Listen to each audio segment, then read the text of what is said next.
Quero, antes de abrir a palavra inicial para os vereadores e para o secretário, só registrar a ausência do vereador Maurício Vilabranche, por compromissos já assumidos, e mesma coisa em relação ao Maurício Gasparini, que os dois enviaram aqui justificativas. E eles têm os representantes aqui presentes para acompanhar essa reunião. Bem, só um preâmbulo para essa reunião, que nós já tivemos uma primeira reunião com a interventora Darlene Mestriner, que nos colocou a par da situação, digamos, financeira do Santa Lídia. Ela, como interventora, nos trouxe uma série de dados, gráficos, nos colocando-se numa situação mais tranquila em relação às finanças do hospital. Mas a questão, digamos, de como é que o Santa Lídia vai ser gerido a partir, principalmente, do fim da intervenção, é o que nós queremos aqui saber do secretário, quais são os planos, né? Uma vez que nos preocupa muito a situação do Santa Lídia, que hoje ele faz parte do Sistema Público de Saúde, do SUS, atende convênios importantes para aqueles que podem dispor dos seus serviços, e eu citaria aqui o SASSOM e o IANSP. Aliás, é o único convênio, secretário, que o IANSP tem aqui em Ribeirão Preto, então, na região. Então, existe uma preocupação muito grande para que isso seja esclarecido e, se possível, melhorado, né, naquele atendimento que hoje é prestado naquele hospital tradicional. Bom, antes da palavra ao nosso secretário, agradecer a sua presença, né, sempre que convidado, né, não convocado, ele esteve presente aqui entre nós. Então, vou dar a palavra ao Bertinho e ao Mega para as considerações iniciais. Pode falar, Bertinho. Boa tarde a todos, né? Eu quero cumprimentar e agradecer, né, de fazer parte dessa comissão de estudos, doutor Jorge Parada, parceiro, sempre colega, né, até na comissão permanente de saúde dessa casa, sempre trabalhando junto, e cumprimentar também o nosso colega Luciano Mega e o doutor Sandro. Eu aqui, como dentista, no meio de 3 médicos, hein? Olha só que maravilha. Então, eu quero dizer que o Santa Lídia é uma preocupação há muito tempo do doutor Jorge Parada e nossa, quando durante o trabalho da nossa Comissão Permanente de Saúde, por muitas vezes estivemos lá fazendo visita, vendo a situação financeira, como que eram feitas as compras por parte do ex-superintendente que existia lá e que acabou culminando, inclusive, né, doutor Jorge, com a exoneração daquele senhor que estava prestando um desserviço junto à comunidade, junto ao futuro daquele hospital. E eu tenho certeza que o doutor Sandro, com toda a boa vontade, tem tudo de bom aqui para falar para a gente sobre o Hospital Santa Lídia. Vereador Luciano Mega, suas considerações. Boa tarde. Agradecer novamente ao doutor Jorge Parada por ter nos convidado para participar desse CI tão importante. O vereador Bertinho Escandiu sempre conosco, o vereador Agláucio também, sempre nas questões da saúde presente. E aí o doutor Sandro, a presença do doutor Sandro, que veio convidado e sempre disposto a esclarecer dúvidas. Todas as vezes que o doutor Sandro foi convidado, ele veio e sempre disposto a realmente esclarecer, tanto na comissão de estudos que tratava da OBDS Central, agora nessa, na questão das UPAs e várias outras questões da saúde que são sensíveis, mais sensíveis para a população, para o futuro da nossa cidade.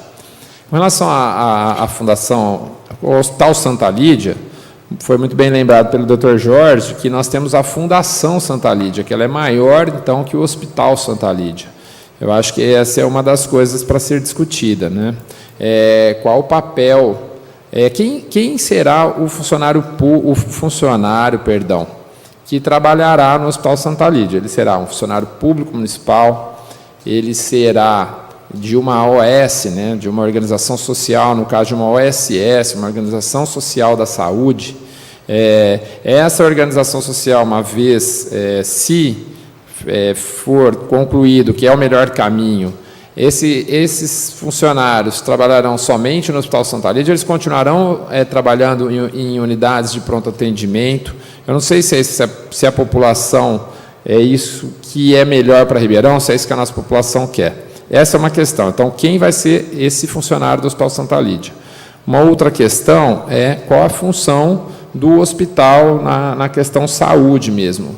Qual o destino, a destinação para os leitos disponíveis e até talvez ampliados do Hospital Santa Lídia. Então, são essas duas questões, basicamente, que eu acho que essa comissão de estudos tem que aprofundar, né, nos estudos, né, dessas duas questões.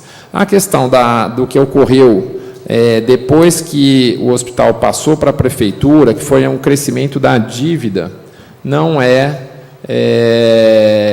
tema para esta CE neste momento, uma vez que isso já corre em vias judiciais e Ministério Público, inclusive.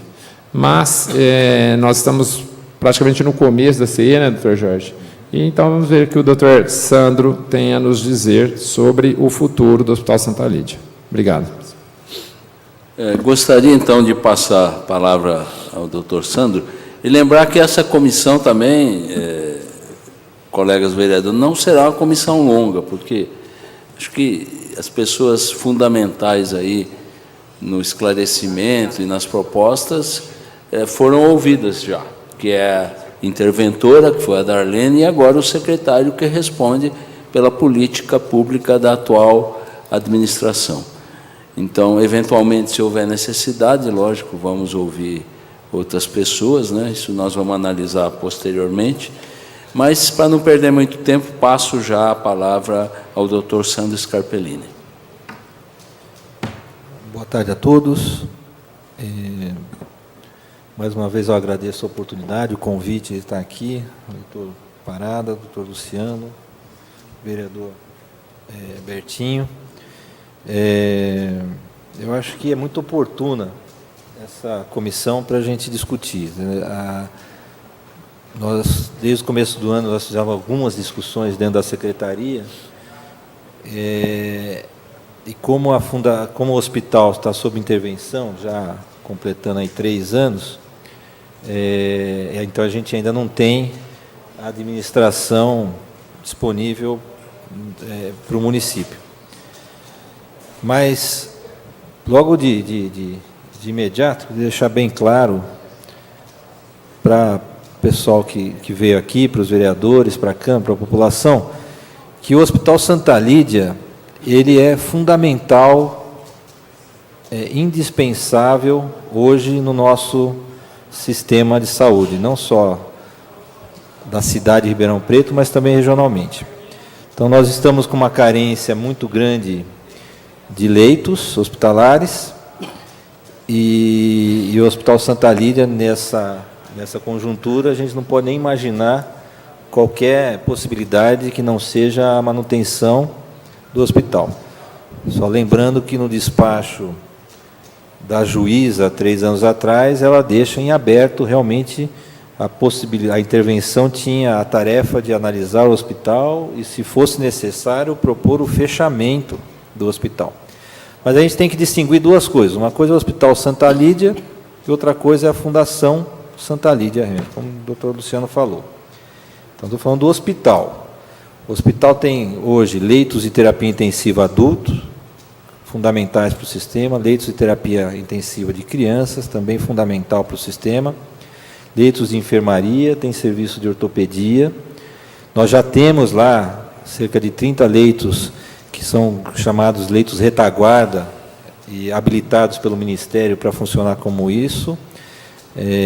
Para se ter uma ideia do que significa um leito de retaguarda, é um leito que o Ministério paga uma diária para a gente receber pacientes de menor complexidade,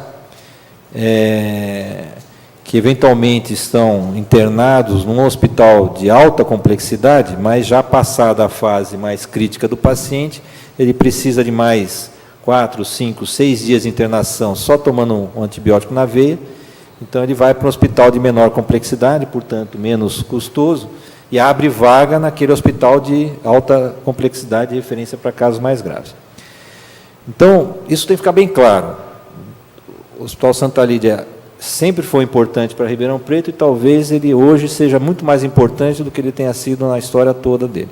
O que nós temos que imaginar, e por isso que eu acho que é importante essa comissão, é como é que vai ser o futuro do Hospital Santa Lídia, para fazer mais do que ele já faz e melhor do que ele faz dentro da nossa cidade e para a nossa região. Seja para o público, que hoje é o que sustenta 95% mais ou menos do orçamento desse hospital, seja para alguma parte do hospital, mantendo alguns convênios que ele tem, sobretudo com o SANSP, que é o mais importante, talvez. O IANSP, desculpe. O SANSP é do HC. O IANSP, além do SASSOM, mas o SASSOM ainda tem outras alternativas, mas o IANSP não só para Ribeirão Preto, mas regionalmente é a única referência do IANSP. Então, isso de imediato, eu já falo isso, que é para tranquilizar que a gente realmente precisa estudar e a gente vai trabalhar para manter o hospital e ampliar e fazer o que for possível para ele ter mais leitos. Com relação à Fundação Santa Lídia, nós temos ali, a fundação foi criada por lei dessa casa e ela é uma fundação pública de direito privado. E então essa fundação com essas características, ela acaba funcionando à semelhança de um serviço público. Ela tem a diferença primordial. Eu não sou especialista disso, mas eu tenho discutido isso com a Secretaria de Negócios Jurídicos. Fundamentalmente que os funcionários têm que ser contratados também por concurso público, mas não são estatutários, eles são seletistas e portanto, não entrariam no regime do município do IPM. O restante dessa fundação, ela trabalha como uma entidade pública, portanto, ela tem que ser submetida à lei de licitação, a 8666, tem que ser realizado concursos, as compras não podem ser feitas sem licitação e sem contratos bem estabelecidos, o que aparentemente também não tinha acontecido no passado, aí, antes da intervenção. Mas na lei existe um artigo que fala que a fundação pode fazer contrato de gestão com o município. Isso parece para nós o caminho para a gente regularizar a situação que se desenvolveu nos últimos anos, com relação de contratação de profissionais para trabalhar na rede do município, sobretudo a contratação de médicos, que foi motivo de uma ação civil pública em 2016 e que foi ajuizada e depois decidido em primeira instância da ilegalidade dessa metodologia de contratação e que está na segunda instância, já com ressalvas, mas ainda mantendo a mesma posição, assim como também pelo Tribunal de Contas. Então, nós temos que corrigir tudo isso. Então, vamos ter que... E a proposta final agora do Ministério Público, nesse mês, junto ao jurídico do município, foi da gente reativar, na verdade, a fundação, porque ela está sob intervenção. Então, ela não tem conselho curador, ela não tem a estrutura de controle que está previsto na lei, por conta da intervenção. Então, foi enviada em conjunto Ministério Público, Dr. Sebastião Sérgio da Silveira e o Alexandro, que é o secretário de Negócios Jurídicos, uma solicitação à juíza que mantivesse um período de transição até o final, acho que a Dalene deve ter falado sobre isso, mas até dezembro, com a manutenção da interventora, mas já reestabelecendo as estruturas fundacionais lá, sobretudo o Conselho Curador, sem, nesse momento, nós fazemos propostas de mudanças no regimento. Ou, até porque, para propostas de mudança no regimento, a gente teria que mandar aqui para casa propostas de mudança de lei, porque a lei prevê, por exemplo, um conselho curador, que, do meu ponto de vista, é muito pequeno e muito influenciado pelo próprio executivo. Então, são 3 cargos por indicação da prefeitura e, se não me engano, é um representante dos funcionários. Então, só para ter uma noção, o conselho curador anterior era composto pelo ex-secretário de administração Marco Antônio, pelo secretário da Casa Civil Lucchesi e por um funcionário da Secretaria da Saúde. Então, nós precisamos restabelecer esse conselho, que vai supervisionar esses últimos 3 meses de transição e propor já a reestruturação da fundação, além de propor também, e aí eu acho que isso é muito importante, que a gente tenha, antes do final da transição, uma auditoria externa da atual situação financeira do hospital. Eu acho que a Darlene fez um serviço muito importante nesses 3 anos, difícil, muito difícil, e conseguiu diminuir a dívida do hospital em cerca de 7 milhões, trazendo dos 17 milhões para 10 milhões, mas ainda é uma situação muito delicada do hospital. Até porque hoje ele depende quase que completamente dos repasses que são feitos através de um convênio, na verdade 3 convênios com o município, e que acaba conseguindo fazer a manutenção do hospital. Então, eu acho que, resumidamente, a visão que nós temos tido é essa. Santa Lídia, nós vamos ter que fazer o que for necessário para manter o Santa Lídia em atividade e com as ampliações das suas atividades, eventualmente até ampliando como leito de retaguarda. Não sei se a vereadora está aqui, mas a vereadora Gláucia, ela é ativamente militante de uma necessidade que nós temos aqui no nosso país, em particular na nossa região, são leitos e equipes de cuidados paliativos. Eu tento montar isso há quase 20 anos e felizmente ou infelizmente eu consegui montar uma enfermaria de cuidados paliativos, mas foi lá em Américo Brasiliense. E eu não consegui. Eu tentei fazer isso em Jardinópolis, lá em Serrana, o nosso projeto tem. Então, para quem não sabe, cuidados paliativos, aliás, hoje tem um artigo nesse final de semana, se não me engano, sobre cuidados paliativos, um dos jornais. São os cuidados que a gente precisa ministrar para aqueles pacientes que chegaram a uma situação que a gente diz de impossibilidade terapêutica. Então, a doença evoluiu de uma tal maneira que já está definido que o paciente vai falecer em algum tempo, pode ser 2, 3, 4, 5, 6 meses, mas que muitas vezes ele precisa de cuidados nessa fase final da vida. E quando a gente diz cuidados, isso sempre me preocupou muito, porque não são cuidados necessariamente médicos, muitas vezes são cuidados de enfermagem, cuidados de psicologia, cuidados espirituais, de conforto, de analgesia, e que nós não temos no nosso sistema. Então, esses pacientes hoje, eles acabam sendo levados para os pronto-atendimentos, dos pronto-atendimentos são levados para os hospitais lotados e acabam, eventualmente, chegando ao fim da vida num box de atendimento, longe da família, e nem sempre tendo seus cuidados específicos de dor e de tudo. Isso nós temos uma proposta de alguns leitos no Santa Lídia também para atingir esse tipo de paciente que é muito grande. Pois é, mas o Francisco de Assis não é para pacientes de cuidados paliativos, é para pacientes também de dependência que não conseguem ir para casa, mas eles não têm equipe de cuidados paliativos mesmo, uma equipe completa. Mas, de qualquer maneira, como eu falei aqui, eu acho que o futuro do Santa Lídia, ele passa por uma discussão muito grande mesmo, porque a gente tem que levar em consideração dados técnicos, epidemiológicos, das necessidades reais do que a gente tem do hospital e dentro das possibilidades financeiras que o município pode suportar. Então, a gente sabe, todo mundo sabe, que o financiamento do SUS é pequeno. Daqui 2 semanas, se não me engano, eu volto aqui à Câmara para fazer a prestação do segundo quadrimestre da Secretaria. Eu tenho falado isso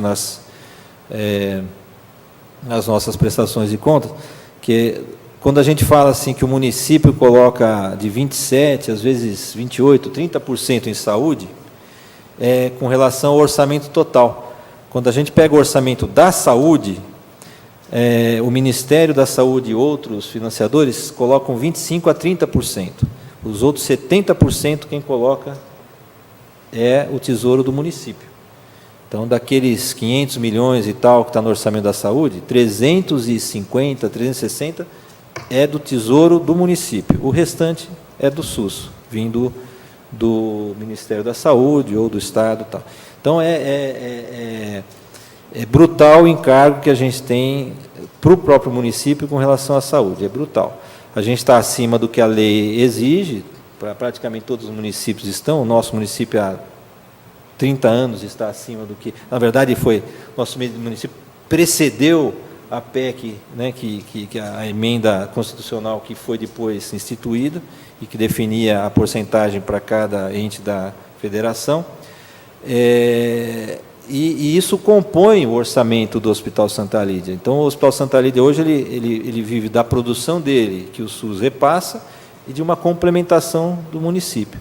Então, para vocês terem ideia, esses hospitais que o Estado tem montado, como nós temos aqui o ERP, lá no João Rossi, temos a Mater, lá em Américo Brasilense tem o AME e o Hospital de Américo Brasilense, são mais de 30 hospitais no Estado. O Estado suplementa em torno de 60% o valor do SUS.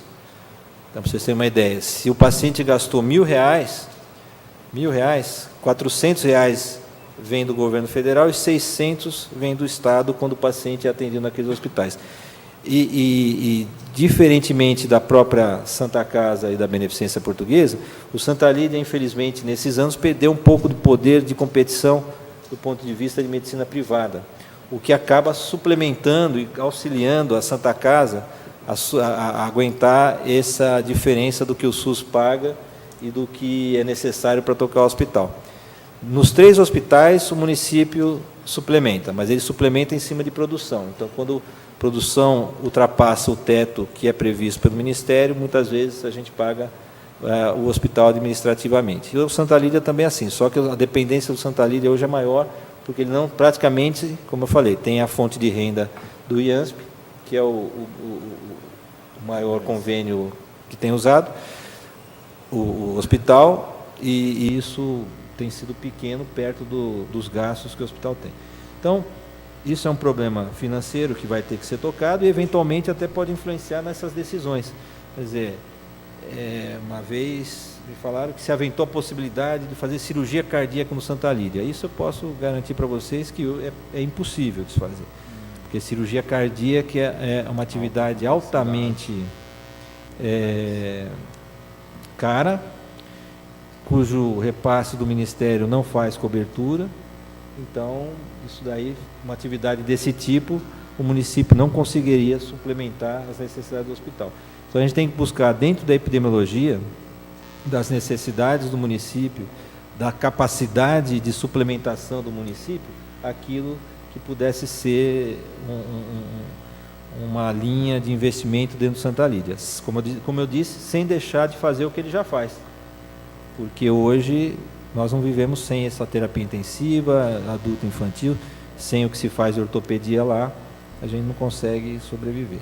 Então, eu acho que em linhas gerais é isso, não tem nenhuma decisão tomada nem para um lado nem para o outro, a não ser dessa de que a partir então, de 2018 a gente deve ter uma fundação reestruturada para assumir o hospital e a gente avançar nos caminhos que a gente achar que são interessantes aí, tanto para a Câmara quanto para o Executivo, para a gente fortalecer o hospital.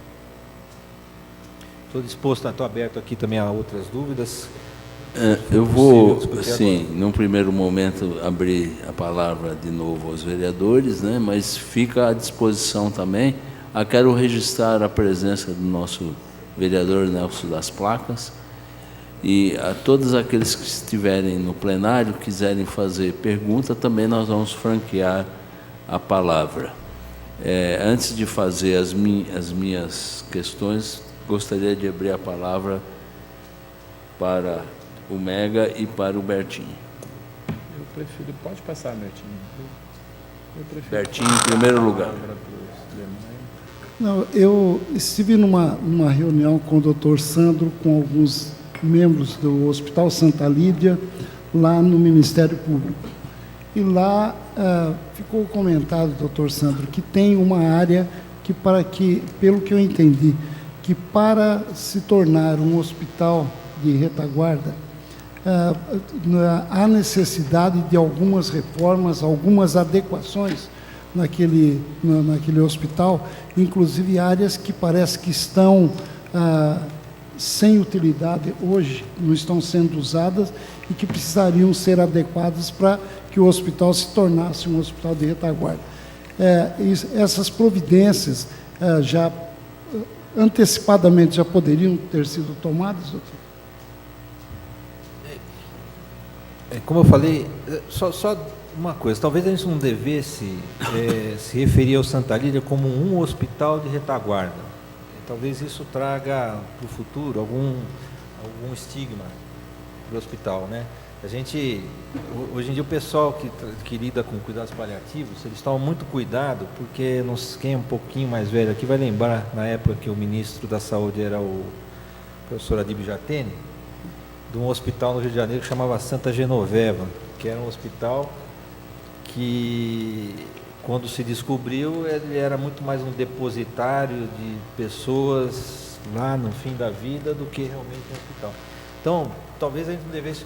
Pode ser que a gente faça no Santa Lídia uma enfermaria de cuidados paliativos, uma enfermaria a mais, enfermarias de retaguarda. Não tem na minha cabeça essa ideia de transformar o hospital inteiro no hospital de retaguarda. Nós temos um centro cirúrgico lá, que é bom, e que pode manter as atividades dele de centro cirúrgico. Então a gente tem essas compatibilidades, né? Eventualmente a gente ter, ao invés de ser 30 leitos, a gente passar a ter 60 leitos, que isso ajudaria bastante o sistema. Agora, então, isso já saiu, na verdade isso já saiu na mídia algum tempo atrás e sai com esse aspecto. Discussões que a gente faz internamente na secretaria, acaba saindo para a mídia com uma decisão tomada de que vai transformar num hospital, e aí já fica todo mundo com medo, aí fica aquele estigma, eu não quero ir para aquele hospital, porque aquele hospital é isso que acontece, isso, aquilo outro.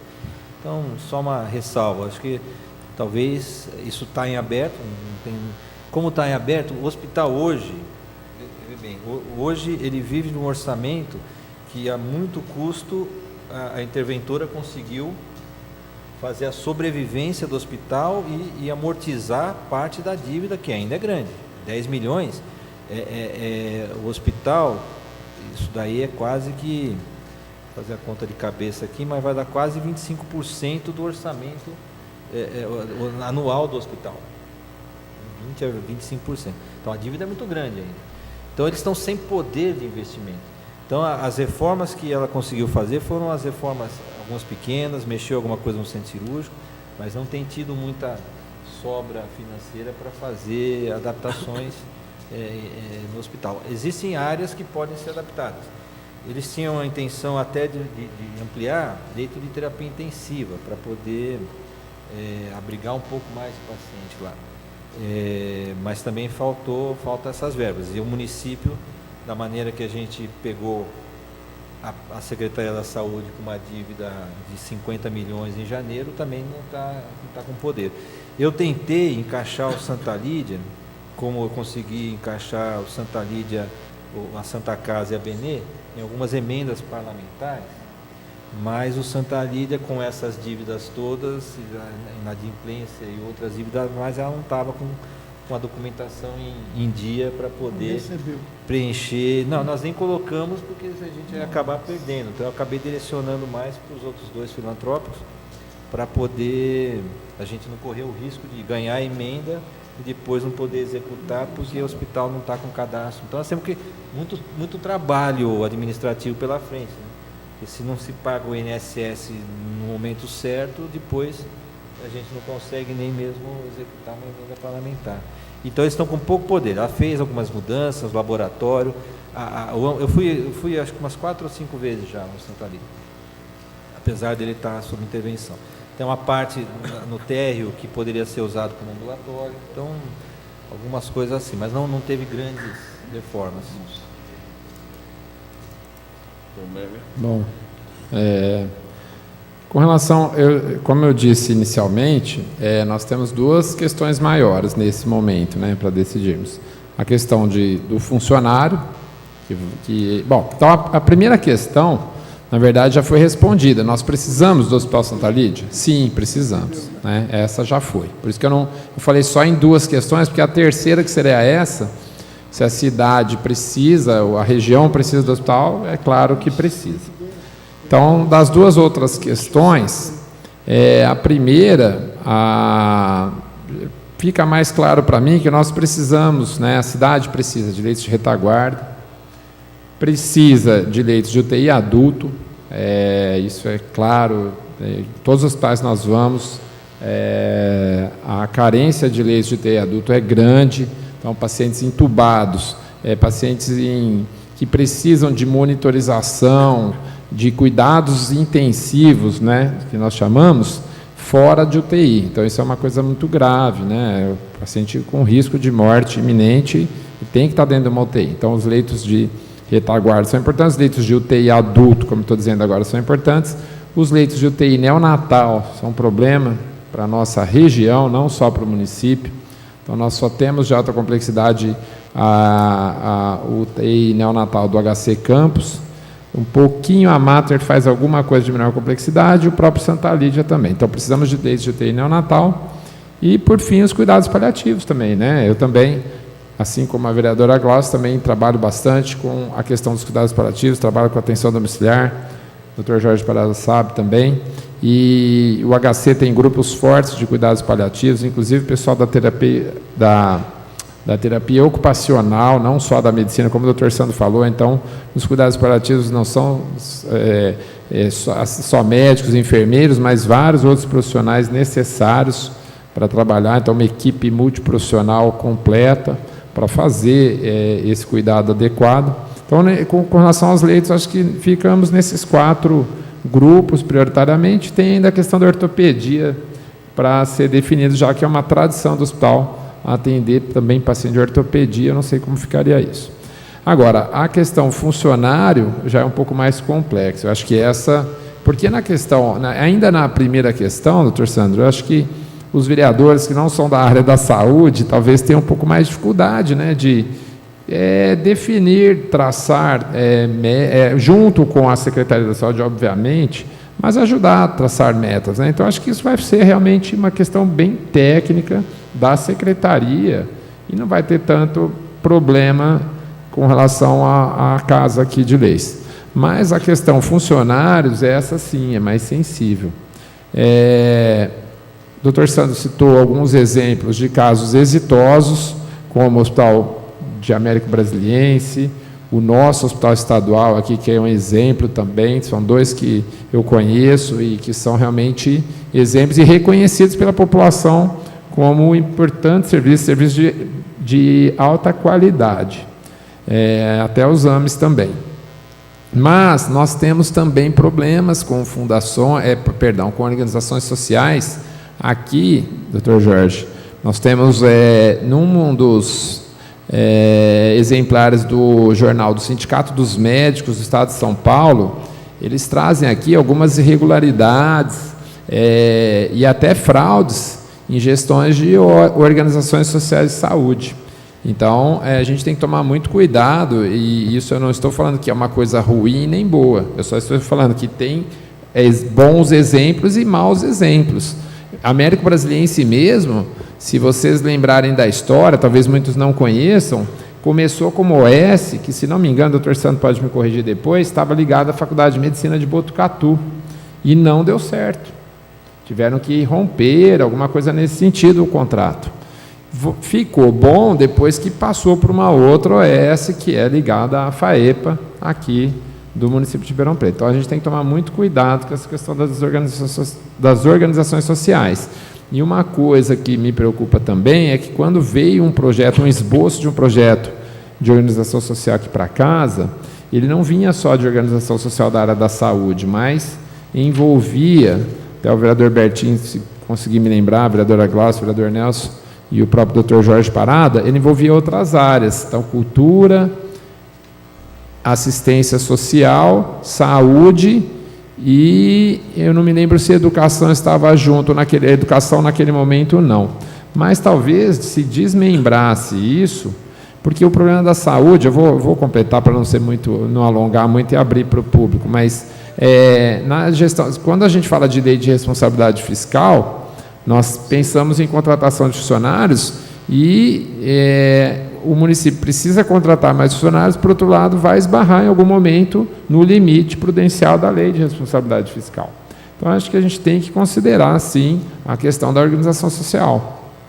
Mas, como eu disse, há casos exitosos, há casos com problemas. Então, isso precisa ser muito bem estudado. Então, na verdade, não é uma pergunta, doutor Sandro, mas é uma consideração que eu faço, né? Se o senhor pudesse falar um pouquinho do caso de Américo Brasiliense, que depois dessa situação de Botucatu e a passagem para Ribeirão, então.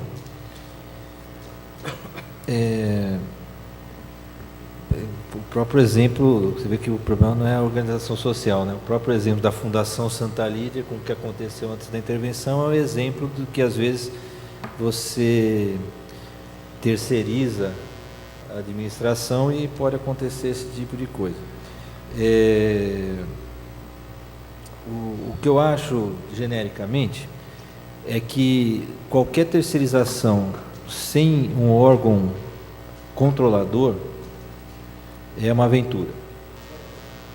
É uma aventura, porque, na verdade, a iniciativa privada, o que ela quer fazer sempre é tirar alguma coisa do setor público, alguma coisa que seja o máximo possível, de preferência.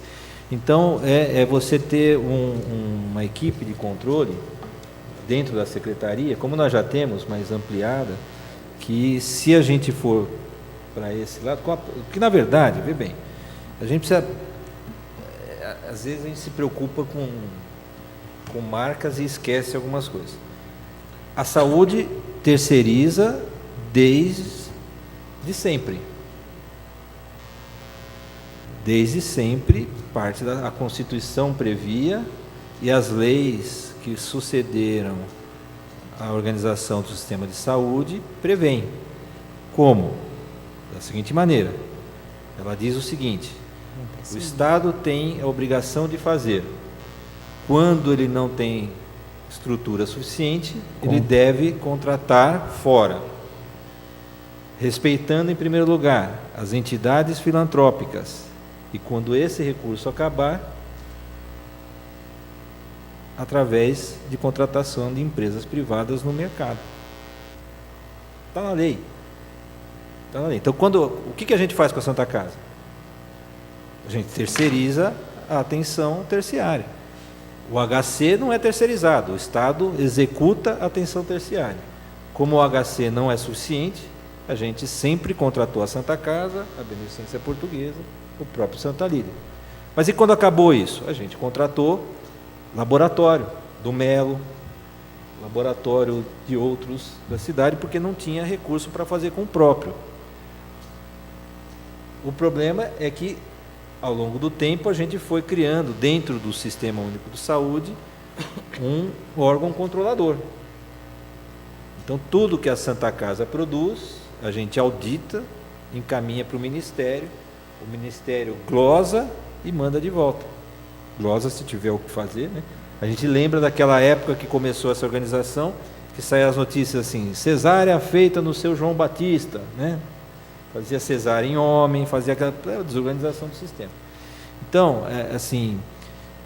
concordo com o que o doutor Luciano falou. Nós temos vários exemplos de fundação bandida, vários exemplos de organização social, principalmente fora do estado de São Paulo, com muita coisa errada, da saúde mesmo, né? Então, se a gente for partir para isso no futuro, a gente tem que ter um grande órgão dentro da Secretaria da Saúde mesmo, porque tem que ser técnicos que vão tanto elaborar muito bem os editais de chamamento, quanto os contratos e a execução dos contratos. Então, o que aconteceu em Américo foi, na verdade, só se conseguiu mudar porque o contrato era bem feito. Então, à medida que aquela organização social lá, que era essa de Botucatu mesmo, e que, por sinal, executa até hoje o serviço muito bem executado lá em Bauru, no Hospital de Clínicas que tem em Bauru, mas que não deu tanta atenção para o Diamérico, talvez pela distância, alguma coisa assim. A produção foi caindo, até quando o secretário Barradas falou: está cancelado o contrato de vocês, e chamou outra fundação para fazer, exatamente porque tem controle. Porque o difícil da terceirização, e a gente terceiriza a limpeza, por exemplo. O difícil é você, às vezes, faz um contrato com uma empresa, faz a licitação, faz o contrato com a empresa de limpeza, aí eles vêm fazer um serviço ruim, você notifica, faz um serviço ruim, você notifica, aí você manda o cara embora, ele vai na justiça, aí o contrato foi mal feito, ele entra com liminar e continua recebendo e fazendo serviço ruim. Isso que é o nosso grande problema. Então, mas, vê bem, hoje, a Fundação Santa Lídia não pode ser uma organização social, porque ela é uma fundação pública de direito privado. Então, ela não é filantrópica e ela não se enquadraria na legislação. Mas nesse momento, é o que eu falei, nesse momento a decisão é não mexer com a lei e a gente tentar reativar. Ela tem a lei tem aquele artigo que diz sobre contrato de gestão. Eu não sou, obviamente não sou leigo no assunto, né, jurídico. Agora, isso nós vamos ter que estudar bastante. Eu acho que aqui a Comissão de Justiça da Câmara, com suas assessorias, o Executivo, vai ter que chegar numa conclusão se esse caminho é bom para a gente manter para o futuro. Por exemplo, futuro 2018 é isso que nós vamos fazer. Futuro para frente a gente pode ver se essas facilidades que a Fundação tem, que é muito pouco, né? Basta para a gente manter e ter um hospital de alta produção e qualidade na frente. Mas isso vai passar, obviamente tem que passar pela Câmara, porque isso vai implicar em uma reanálise da legislação que criou a Fundação. Bem, antes de passar a palavra para a plateia, eu teria também algumas perguntas e considerações a fazer a respeito do que o Dr. Sandro expôs aqui hoje. Bem, em primeiro lugar, que é um alívio, né, saber que a questão ainda está em fase de estudos e de elaboração, e assim pode haver colaboração de todos os interessados, inclusive da própria Câmara. E é um alívio também saber que aquela notícia, eu acho que um pouco precipitada, de que iria transformar o hospital no hospital de retaguarda, não é nada disso, não corresponde à verdade. Então, eu acho que é o momento certo, realmente, de se fazer as mudanças necessárias para a Fundação. Mas eu queria dizer o seguinte ao secretário, que o Hospital Santa Lídia, quem conheceu o Hospital Santa Lídia, apesar de ser um hospital pequeno, ele funcionava muito bem. Eu, pessoalmente, trabalhei 20 anos como cirurgião naquele hospital, atendendo convênios, o SUS, enfim. E era um hospital, assim, certinho. Tinha lá especialidades, inclusive com residência, que era pediatria, ortopedia, de alto gabarito, né? E chegou a atender também o SUS em determinado momento, atendia bem, tinha lá os problemas, por quê? Aquela questão de repasse de recursos. Então, tinha crises constantes com a Fundação em relação ao SUS. Mas os convênios eram muito bem atendidos e dava conta. Só que tem um detalhe, o hospital é um hospital, assim, fisicamente limitado, é um hospital pequeno, né? Não tem um grande número de leitos disponíveis, mas é possível você, com essa estrutura, melhorar esse atendimento multidisciplinar, fazer alguma coisa, o que foi o Santa Lídia lá atrás. Hoje eu vejo, por exemplo, uma grande carência nessa área. Nós temos lá a ortopedia, que tem atendido bem, a gente sabe disso, mas faltam as outras especialidades. Temos cirurgia geral também, tem um cirurgião geral, não sei se eu conheço lá, o Dr. Marco, fazendo um grande trabalho, atendendo, fazendo cirurgias, mas eu acho que é pouco para o potencial daquele hospital. Eu acho que eu colocaria assim, a discussão de Santa Lídia em 2 patamares. A questão assim, de princípio, de fundamento e de futuro, que é discutir a fundação. E a questão mais imediata de agilizar a melhoria do atendimento do Hospital Santa Lídia, dentro das suas limitações que ele tem. Por exemplo, obstetrícia, será que não seria possível colocar obstetrícia? Eu sei que tem a Mater, Santa Casa, Beneficência, mas é um gargalo que a gente ainda sente, né? Em relação ao convênio do IANSP, eu falo isso porque trabalho até hoje no IANSP, já fui diretor do SEAMA, né, que é um ambulatório regional, então conheço mais ou menos a realidade. E eu sinto que o convênio que lá existe é um convênio limitado por falta dessa estrutura que não é oferecida pelo hospital.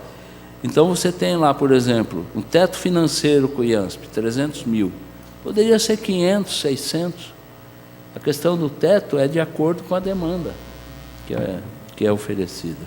Então, eu falei isso para Darlene, né, na reunião, mas agora eu passo para o secretário essa questão, que eu acho que é mais afeita a ele, né, essa questão de tentar se fazer uma estruturação. Um outro problema, não sei se o senhor sabe que aquele hospital só tem um médico para atender urgência e emergência. Então, a espera lá, ela chega a ser de 7, 8 horas. Isso eu falo com certeza. Em relação ao IANSP, eles propuseram lá atrás que o IANSP pagasse o plantonista, mas parece que não tem essa possibilidade, porque o Estado é um pouco engessado no contrato, não haveria essa possibilidade. Mas, se ao mesmo tempo tivesse uma equipe de clínica atendendo lá, o clínico poderia atender durante o dia, à noite daria plantão, como sempre foi, e você poderia melhorar esse atendimento. Então, eu vejo Santa Lídia hoje, é quase que uma espécie de um esquenta-panela. O paciente vai lá, eles dão uma examinada e encaminha, geralmente, para um hospital de maior porte, através, muitas vezes, da regulação. Então, acho que essa seria uma outra situação que poderia ser melhorada, né? E não vai interferir em nada na outra discussão da fundação, ou se deve, eventualmente, depois, a fundação dar lugar para uma organização social, porque, em princípio, eu também não sou contra a organização social, eu sou contra a organização social indiscriminada, como acontece em muitos lugares aí, e às vezes nem a organização social né, doutor? A gente vê aí cooperativas e OCIPs também que tem vários problemas. Aqui mesmo na região nós sabemos a de Sertãozinho, que também atende Ribeirão. Então são esses problemas que a gente acho que tem que colocar na pauta para ver se consegue resolver e melhorar o atendimento no Hospital Santa Lídia. Como da parte funcional do hospital, como ele está sob intervenção, eu tomei o cuidado de não interferir demais. Eu fui lá, fiz reuniões, mas eu não sugeri mudanças de direção, né, porque isso está, do meu entendimento, está nesse momento, sob o comando do Judiciário, e que colocou uma interventora e que tem autonomia para fazer essas atividades lá. Mas eu discuti, porque eu também conheço a Darlene de 25 anos, tenho amizade com a Darlene, então, e eu fiz 2 reuniões com o superintendente do IANSP, que é o... Não. Bom, não vou lembrar o nome dele, mas ele teve lá numa reunião específica no Santa Lídia, ele também conversou com o prefeito, isso já há 4 meses, e teve uma audiência. Teve uma audiência pública que o Ministério Público chamou com os conveniados do IANSP, que o Sebastião Sérgio me convidou e eu fui também, mas mais para ouvir do que tudo. E para a gente até... Então, eu estive lá no Ministério Público, o Sebastião Sérgio convocou uma audiência pública, me convidou, eu fui também, junto com a direção do IANSP e com os membros lá. E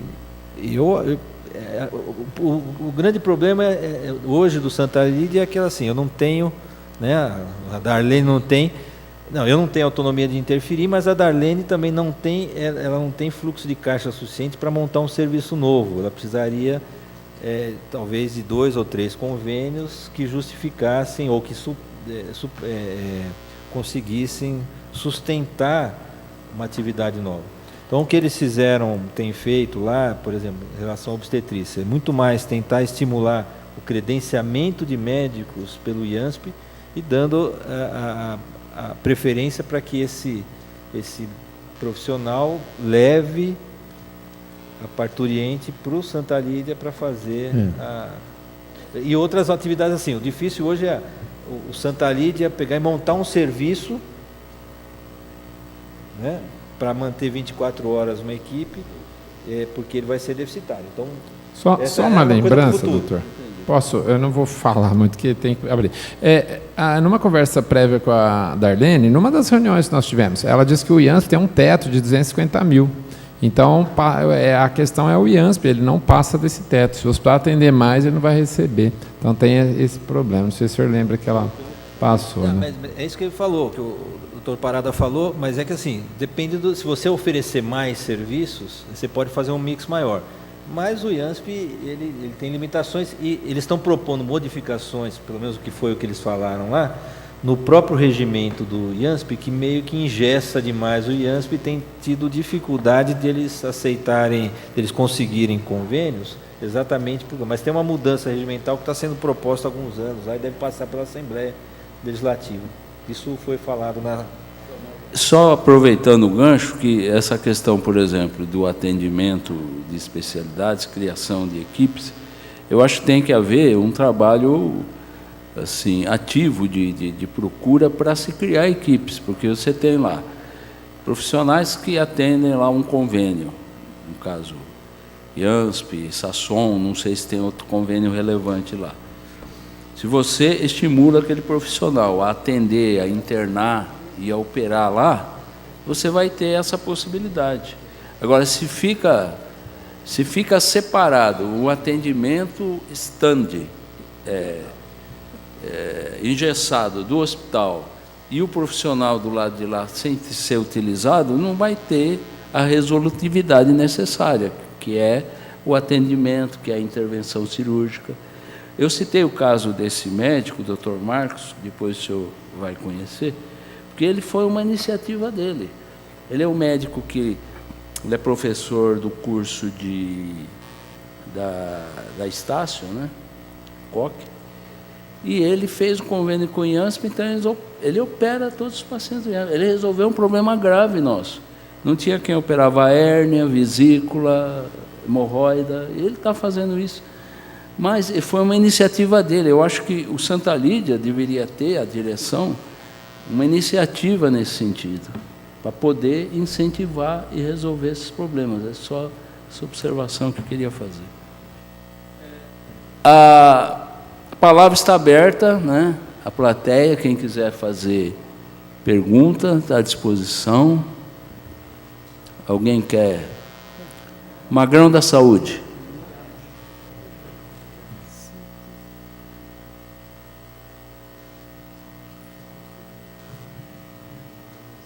Boa tarde a todos, Câmara, boa tarde, vereador Jorge Parada, vereador Luciano Mega, técnico Andrews, ao secretário. A reunião que tivemos na passada, com a comissão, a Darlene esteve aí, e ela foi categórica em falar que teria uma OS, teria a discussão com a OS, no Santa Lídia. E agora eu vejo que não é daquilo que ela falou. Na fala do senhor aí, que a fundação, como ela está em ordem justa, né, está acompanhando, porque eu fui pelo Movimento Popular de Saúde de São Paulo, fiz parte lá no Conselho Estadual de Saúde, e as OS lá deu muito problema. Tinha muito problema lá em São Paulo. E todas as reuniões lá tinha discussão com as OS. Por isso que a gente ficou preocupado, pela Darlene falou aqui, que a Fundação teria interesse em colocar as OS lá dentro. Então, eu queria saber mesmo se isso aí, o que o senhor falou aí, é verdade, que a Secretaria da Saúde não tem intenção de colocar a OS lá dentro do Santa Lídia. Porque a gente trabalhou muito para a gente poder ter aquele Santa Lídia ali, se é hospital retaguarda, o que é, só que atende bem a população ali. Eu estou lá sempre fazendo visita como usuário, como presidente da associação e do Movimento Popular de Saúde. Então, eu queria ouvir isso do senhor dizer que lá não vai ter uma OS. Eu não sei, agora que nós estamos terminando aí o ano que vem, 2018, isso a gente vai ser discutido. Até eu conversei com o Sebastião esse dia, que deveria ter representante do Conselho Municipal de Saúde lá dentro da Fundação, para poder levar para nós, usuários, o que está acontecendo dentro do Santa Lídia. Então, eu queria saber do senhor isso aí, se é verdade. Muito obrigado. Então, a primeira coisa que a gente precisa entender é o seguinte: não é a fundação que vai decidir se tem OS ou não tem OS. Então, eu estou fazendo confusões aqui, né? Porque, primeiro que nós estamos aqui vendo na Câmara a possibilidade de ter uma lei municipal que cadastre ou que habilite organizações sociais de saúde para ter atividade na nossa cidade. O que traria de alguma vantagem se de alguma maneira a gente pudesse qualificar a Fundação Santa Lídia como uma organização social. Isso só muda, na verdade muda algumas vantagens que a Fundação teria, só que não pode. A Fundação Santa Lídia, do jeito que é hoje, ela não pode ser organização social de saúde porque ela é uma fundação pública, então não tem sentido. Então, hoje, o prédio e os equipamentos que tem dentro do prédio fazem parte do patrimônio da Fundação Santa Lídia. Eu acho até que o nome não foi muito bom, viu? Por causa que gera essa confusão. A Fundação Hospital Santa Lídia. Então todo mundo acha que é a mesma coisa. Não é. A Fundação Sinhá Junqueira é uma coisa e o Hospital São Francisco é outra coisa. São coisas distintas, né? Então isso confunde um pouco. Mas o patrimônio está no nome da Fundação Santa Lídia. Quando uma fundação ela é extinta, e só quem vai poder extinguir, se for o caso, é a Câmara, porque tem uma lei que criou a Fundação Hospital Santa Lídia, o que a lei de fundações diz é que todo o patrimônio daquela fundação tem que ser direcionado para uma outra fundação de igual atividade. Entendeu? Então, se extinguisse, a gente teria que dar para a Fundação Sinhá Junqueira, por exemplo. Então não existe essa possibilidade nesse momento, ninguém vislumbra isso daí, e eu acho que não é um caminho. Uma coisa que a gente tem que pensar para o futuro, aquilo que eu falei, a gente consegue o município com uma excelente administração do Hospital Santa Lídia através da fundação, a gente consegue sustentar aquilo. Um hospital custa muito caro. Por isso que a maior parte dos hospitais públicos estão com o Estado ou com a Federação, porque eles custam muito caro. Então, poucas cidades têm hospital porque ele custa caro. Então, é isso que a gente vai ter que ver ao longo de 2018, 2019, se nós vamos dar conta de fazer uma administração tão de excelência que consiga sustentar aquele hospital e fazer tudo o que nós estamos falando aqui. Acho que nós todos falamos em aumento, em ampliação, em melhoria, em qualidade. Então. Mas é uma coisa que a gente vai ter. Para nós agora, a aposta vamos pegar a lei do jeito que está, porque senão vai demorar muito essa discussão, vamos tentar fazer essa fundação realmente se tornar uma fundação profissionalizada e poder tirar o máximo dela de eficiência que ela tiver, né? E vamos tocar esse hospital e vamos fazer esse hospital tentar melhorar. concordo com o que você falou. A minha primeira proposta de mudança no regimento era ampliar esse conselho curador. Um conselho curador com 4 pessoas, para mim é muito pouco. E desses 4, sendo 3 indicados pelo prefeito e 1 dos funcionários, eu acho um conselho fraco. Mas, como eu falei, nós estamos precisando reassumir essa fundação, né? Então nós vamos ter que, para mudar esse conselho curador, eu teria que mandar uma proposta de mudança da lei para a Câmara. Mas não é só isso que teria que mudar lá, teria que mudar mais coisas. Eu acho que isso ia demorar alguns meses de discussão, talvez. Então, a decisão do nosso jurídico, da prefeitura, com o promotor, vamos assumir do jeito que está, vamos fazer um conselho oficialmente do jeito que está na lei, né? Escolher o prefeito, escolher pessoas ali que tenham experiência mesmo, vamos tentar melhorar essa fundação e ao longo de 2018 nós discutimos aqui com a casa quais são os melhores caminhos. Eu concordo, eu acho que um conselho com 4 pessoas, sem representante da população, sem mais representantes, mais pessoas para discutir, e ainda do jeito que foi montado, colocaram pessoas que praticamente não entendiam de saúde, fica difícil de administrar ou de controlar um diretor executivo, que foi o que a gente viu acontecer. Então, concordo com o que você falou aí.